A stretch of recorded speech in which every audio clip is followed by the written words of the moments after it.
Nadumo Boko. Yeah, then Yanko pass. Emra once again in Parliament, Speaker Asa call it off Wajene sitting indefinitely.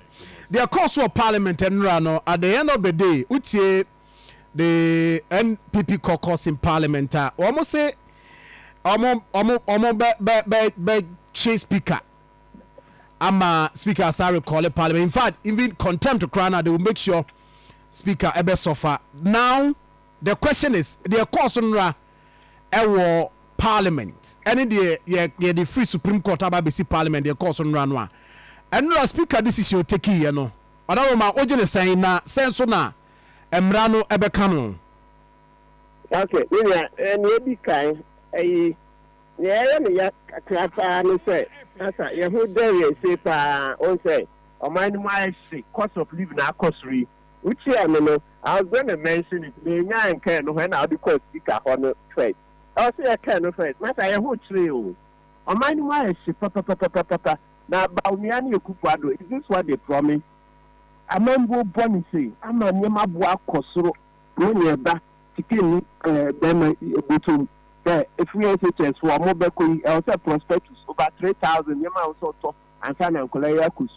As I have bro, yeah, Brent, I'm on kind of no, here, so, oh, and also here, yeah, speaker, the long Find a hard. This kind of bad governance. I'm a Yamabo, of course, we say Kufado, all back. I see a bedroom, yeah, the year Kuko, or your baby or her, so the young crowd being Ramon. By the time I covered Bebano, now it was more than 36 months. Okay, I see a man 18 months. Baumia, I see 18 months. They will turn the economy. 18 months on the 10 economy. This is CD to dollar. $1, 17 Ghana cedis. Abraham Banana 4 cedis. We say, into one kind of time, because they are bad governance. So, we need or my bones at the Ahushaba. Both Yam Cafe, we are here for Namina. Yes, after 99, yes, after 99, I come watch Romosana. A mono, and Yabuchin, ye crazy. A portrait, and Yabuchin, ye crazy. Which I had dinner, the Amoya and I saw me to Omutri and Kokona, ye cockra if we are butchery. So be cut said, yes, in an idea, maybe only Mioka. Only Miaka, into Ancabian, I didn't send Ancabia almost a moon, the Duamo, yeah, Cocono, ne oil, in Uncle Ehono, and I send you money in okay. Okay, yes, yeah, no problem. You can extend the interview by 2 minutes to 10 minutes. 2 to 10 minutes, but Nami Busa said not the course of Parliament. Yes, yes, near course, Emremuno, no pine swano, Emremuno, no pine swano, anything. Why, Speaker Cotinati, NBC for buy. Yes, maybe a man for problem, say. Amukotna bibi a MPP footna no okay yes I am majority side no but now was say MPP for no almost amoba into amoba na ma be gina minority hot side na say after your marking what catch them Mr. Speaker say they be Mr. Speaker na ko yen na nuanu MPP for na national it's in patch catch am say omo sorry free ho na yen kotna ho omo mbra omo side omo people enne ha no aha ba man ko nti adi wan kwa why na e was get subu obo no wa because anka ko e na Mr. Speaker say onya anka ho no ne de subu na abo Mr. Speaker anase Mr. Speaker catch NDC for so omo sorry free majority side ho na so omo sorry a na ye de subu na abo NDC MPs no but MPP for no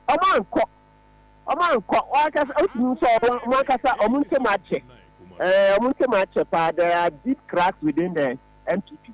And some are more born in here and then so I don't know. Okay, now what they brinkmanship, hey, oh, they are hunting here about to see a strategy in answer. So, but a lawyer, one thing, I'm for Subisana say. Speaker so after Supreme Court ruling and in the application they call ya Supreme Court ebogu ye nyina chi no nanka Speaker ebetna se no nanka want me make reference to the ruling of the Supreme Court and share NDC for the say baby amote no you are not supposed to sit there because this is what the Supreme Court aka, and the stay no Supreme Court dia banintino. All MP seats in that's intact, and for that matter, move to the other side now. The MP before no so Mbabe assume your seats.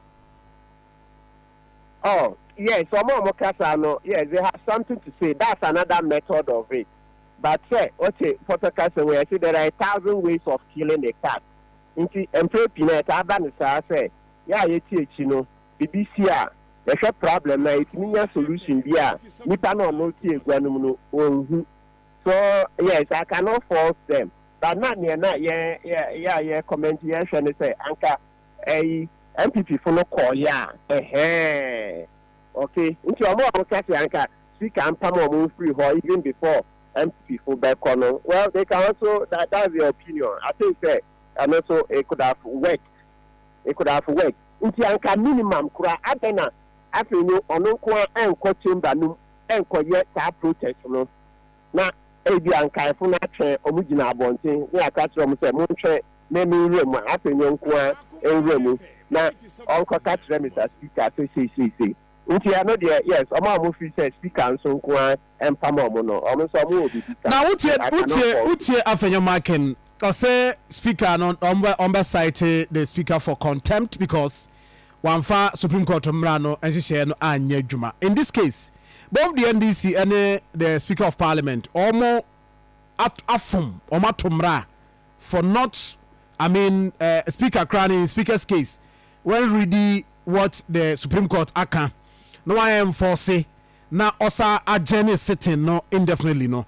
In this case, say the afenyo marking kaso pushi matter no to court na wa almost cite speaker for contempt.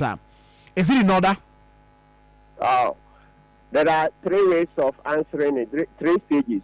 Or person or the court, contempt of court. Yes, court na the person o kwa obi ansi ukwan o tro nkrata na okutie sika na ye be file e na case no so ye be frɛ na frɛ na afi ye yimra na e ho na asem no be sha ase ebu egu no e ho na be bu egu enye yie nti court no de obetimi akọ ba se obedi nkunim no de enye yie kura odo avenue is just obo speaker no training keke it's normal so adone de e na de bia ye ka no say ye youth na wan kasa ho a ye yi we yi bone aha nti eno nti na obo speaker training no ba no nkyerɛ sɛ ampa obetimi akọ aba say no kwa no de mrama kwan obetimi akọ but say okọ na obedi nkunim de enye yie it's not going to work enye yie speaker mu mradi aso ono wa akọ no kọ chamber nim eko catch them Mr. Speaker say na me di kan kai no na speaker mu na aha na ndi wenya basis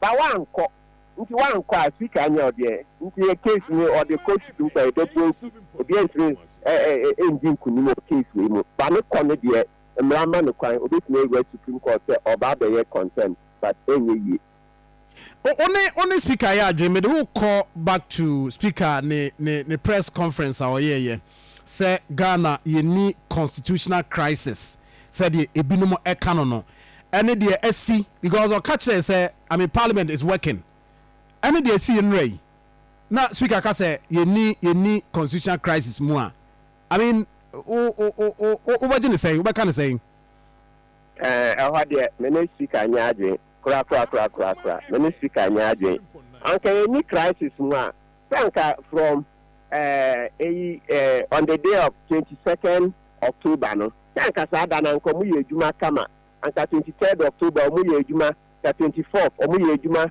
ka 25th Friday 25th anka mu ye adwuma ba so ma anye then the following week Monday 28th echo Friday 1st November anka mu ye adwuma same na ma anye parliament didn't sit so why obeka say a unique crisis when the adabraka it's clear there's a crisis in the ministry can yaje kwa but the politicians of the town adia e da ho black no obeka say red I see lawyer mami fawusia obreni nti mami fawusia ne na wasia no pe but for any lawyer Martin Kpebu na di nkoma no pe kakra bi on that